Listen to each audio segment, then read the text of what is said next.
Hello friends, class 10th का क्षेत्रमिति प्रश्नावली 13.1 का क्वेश्चन नंबर 1 देखेंगे। दो घनों जिनमें से प्रत्येक का आयतन 64 घन सेंटीमीटर है, तो के संलग्न फलकों को मिलाकर एक ठोस बनाया जाता है। इनमें से घनाभ का पृष्ठीय क्षेत्रफल ज्ञात कीजिए। तो इस क्वेश्चन यही कर रहा है कि दो घनों को मिलाकर एक घना बनाया जाता है। तो हम लोग दो घनों को जोड़ेंगे।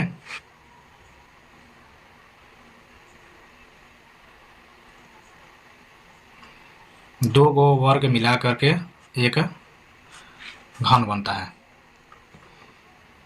तो एक और घन बनाएंगे।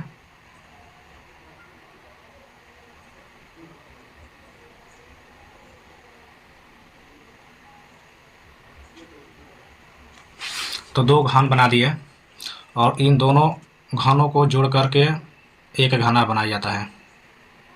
तो घना में दो आयत जोड़ दिया जाता है।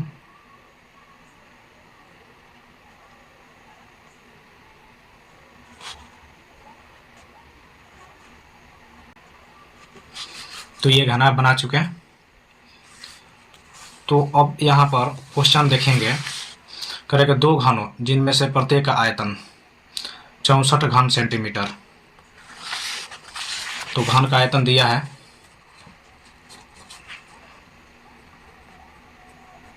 घन का आयतन 64 घन सेंटीमीटर। तो घन का आयतन होता है भुजा के 64 घन सेंटीमीटर। भुजा के 64 को तोड़ेंगे तो 4 के पावर 3 हो जाएगा। तो ये 3 और 3 यानी कि पावर और पावर कट जाता है, तब भुजा का मान 4 सेंटीमीटर आ गया।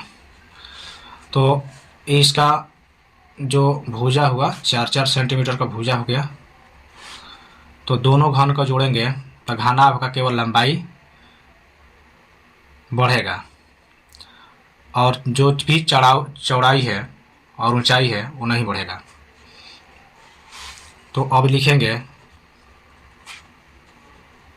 घनाभ के लिए,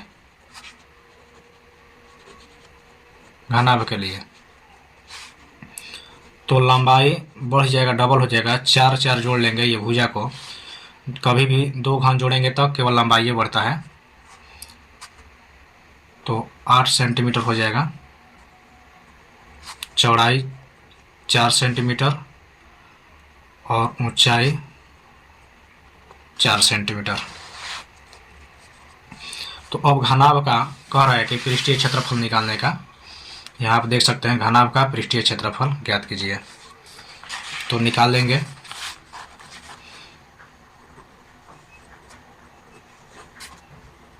घनाभ का पृष्ठीय क्षेत्रफल, यानी पृष्ठीय क्षेत्र का मतलब कुल पृष्ठीय क्षेत्रफल होता है। तो इसका सूत्र होता है 2LB plus BH plus HL। 2 का 2, लंबाई 8 है,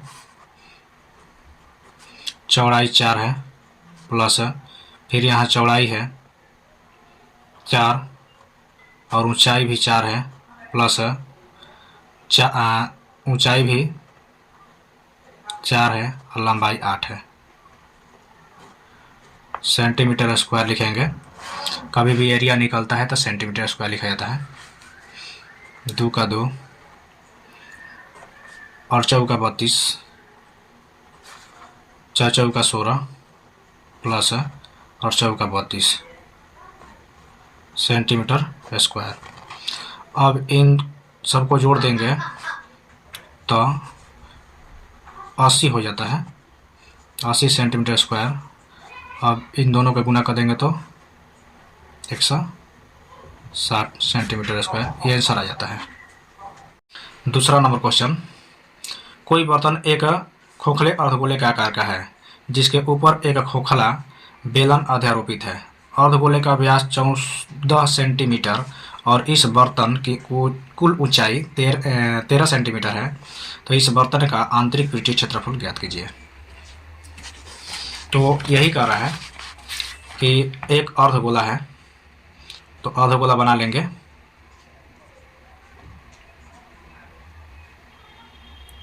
इसी पर बेलन अध्यारोपित है। क्या है फ्रेंड्स? बेलन।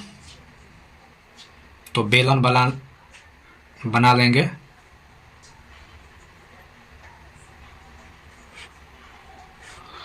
और इसका जो ऊंचाई होगा बेलन का ऊंचाई हो जाएगा।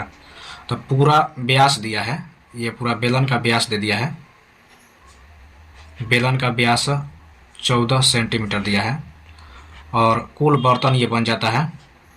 तो कुल बर्तन का जो ऊंचाई होता है, कुल बर्तन का ऊंचाई जो होता है वो दे दिया है 13 सेंटीमीटर दे दिया है। 13 सेंटीमीटर देख सकते हैं। अर्धगोले का व्यास 14 सेंटीमीटर और मैंने बर्तन का ऊंचाई दिया है 13 सेंटीमीटर। तो यहाँ हम चित्र बना लिए। तो जितना व्यास अर्धगोला के भी है, इसमें आप देख सकते हैं जितना अर्धगोला का है व्यास उतना ही बेलन का भी है और ऊंचाई 13 सेंटीमीटर है। तो ऊंचाई है, तो यहाँ तक ये जो अर्धगोला का गहराई है, तो इसका त्रिज्या व्यास दिया है 14, तो त्रिज्या हो जाएगा 7। तो 7 हो जाएगा त्रिज्या। तो त्रिज्या के बराबर इसका अर्धगोला का गहराई होता है। तो यहाँ से यहाँ तक ये अर्धगोला का गहराई हो जाता है। तो बेलन में से बेलन का कुल ऊंचाई यानी कि बर्तन के कुल ऊंचाई में से बेलन का ये जो दिया है 13 में से 7 सेंटीमीटर घट जाएगा। तो हम लोग लिखेंगे बेलन तथा 2 नंबर क्वेश्चन, बेलन तथा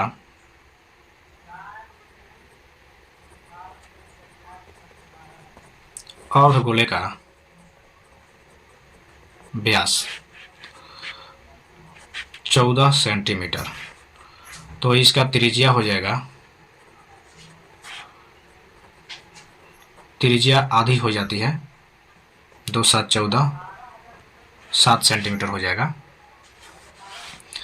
तो बेलन का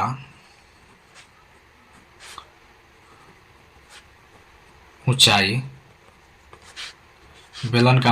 13 में से ये 7 घट जाएगा तो 6 सेंटीमीटर आ जाएगा। तो ये 6 सेंटीमीटर हो जाता है बेलन के ऊंचाई। तो क्वेश्चन कह रहा है कि बर्तन का आंतरिक पृष्ठीय क्षेत्रफल ज्ञात कीजिए। तो लिखेंगे बर्तन का आंतरिक पृष्ठीय क्षेत्रफल लिख लेंगे बराबर, अब अर्धगोला है और बेलन है तो दोनों का जोड़ लेंगे, क्योंकि अर्धगोला के ऊपर बेलन लगा हुआ है। तो अर्धगोले का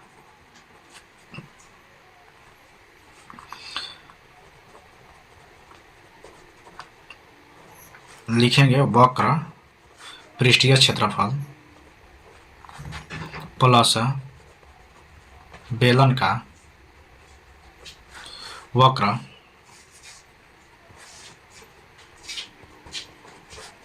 पृष्ठीय क्षेत्रफल। तो अर्धगोला का वक्र पृष्ठीय क्षेत्रफल 2 पाई r स्क्वायर होता है प्लस बेलन का वक्र होता है 2 पाई RH।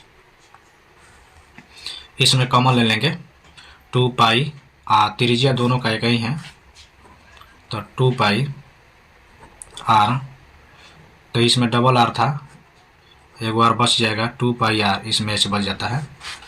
तो 2 का 2, पाई का मान 22/7 और त्रिज्या 7 है, ब्रैकेट में 7 त्रिज्या और एच हो जाता है, ये 6 है सेंटीमीटर स्क्वायर। 7 7 कट जाएगा, 22 दूनी 44 हो जाएगा और 7 और 6 13। तो इन दोनों में गुना कर लेंगे तो 572 सेंटीमीटर स्क्वायर आंसर हो जाएगा।